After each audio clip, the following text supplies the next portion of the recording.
Okey, selamat pagi semua.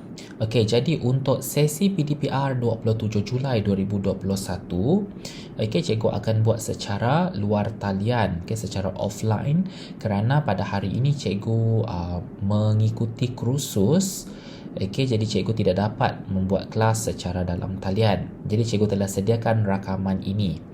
Okey, jadi pada hari ini kita akan buat pembetulan ujian, iaitu pembetulan bahagian B ujian online kita yang lepas. Okey, lepas kamu melihat ataupun menonton video ini nanti, kamu perlu membuat pembetulan berdasarkan skema yang cikgu berikan, dan pembetulan tersebut perlulah ditulis dalam buku latihan tata bahasa kamu. Okey?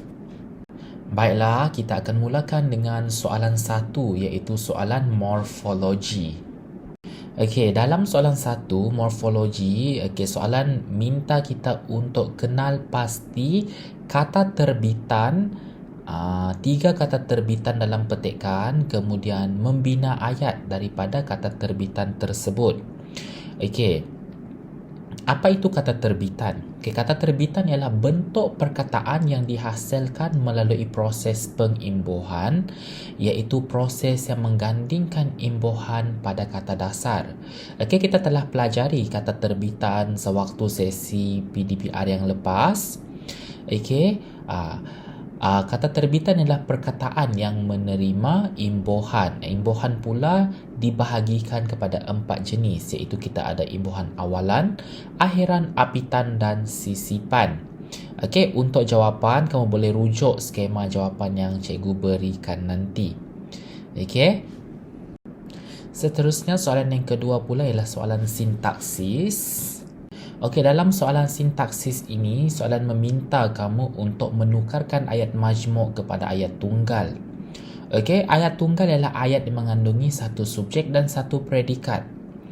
Ayat majmuk pula beberapa ayat tunggal yang digabungkan dengan menggunakan kata hubung. Sebagai contoh, ayat tunggal kita ada contoh, Ali menyiram pokok bunga. Abu menyiram pokok bunga. Kita ada Ali menyiram pokok bunga, Abu menyiram pokok bunga. Jadi di situ kita ada 2 ayat tunggal. Jadi apabila kita gabungkan ayat tersebut menjadi ayat majmuk, dia akan menjadi Ali dan Abu menyiram pokok bunga. Ayat majmuk kepada ayat tunggal bermaksud kita kena gugurkan kata hubung. Kalau tadi ayatnya ialah Ali dan Abu menyiram pokok bunga. Jadi kata hubungnya di situ ialah dan. Jadi kita perlu gugurkan kata hubung. Kita perlu bina ayat itu semula dengan memastikan ayat tersebut ada satu subjek, satu predikat. Jadi ayat tunggalnya ialah Ali menyiram pokok bunga, Abu menyiram pokok bunga. Jadi di situ kamu akan peroleh markah lah. Jadi untuk soalan ini juga kamu perlu rujuk skema yang cikgu berikan. Untuk soalan 3, soalan penyuntingan.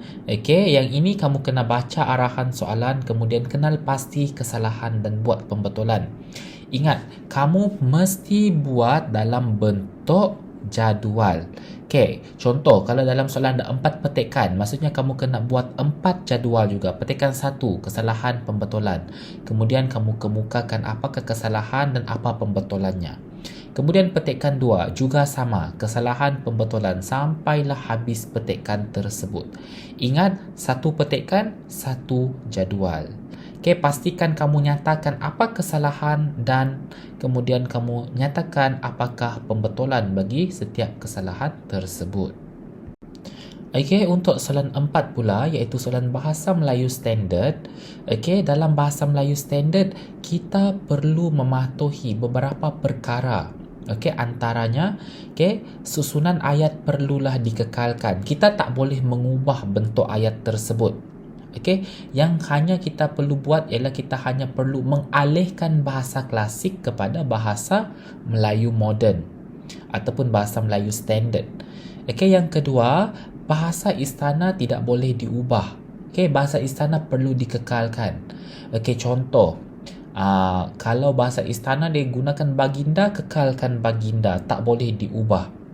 Okey, kata ganti nama diri perlu dikekalkan, tanda baca perlu dikekalkan. Kalau ada koma, koma lah. Kalau ada pembuka kata, mesti tulis pembuka kata tersebut. Okey, nama watak tidak boleh diubah. Patih Gajah Mada lah yang kamu tulis. Jangan pergi tukar perkara lain. Nama tempat tidak boleh diubah. Sama juga dengan nama tempat. Maksudnya di sini dalam bahasa Melayu standard kita perlu kekalkan bentuk, kita perlu kekalkan tanda baca, kita perlu kekalkan struktur ayat. Yang perlu kita ubah ialah hanya bahasa Melayu klasik sahaja yang perlu kita ubah kepada bahasa Melayu yang standard. Okey, untuk soalan 5 iaitu soalan terakhir, soalan peribahasa. Okey, dalam soalan peribahasa ini, arahan soalan meminta kamu untuk kenal pasti peribahasa yang bersesuaian dengan petikan yang diberikan. Maksudnya di sini kamu kena kenal pasti apakah peribahasa yang sesuai untuk menggambarkan situasi yang diberikan kepada kamu dalam petikan soalan tersebut. Okey, skema juga akan cikgu berikan. Jadi apa yang perlu kamu buat ialah kamu kena buat pembetulan dalam buku tata bahasa kamu. Okey?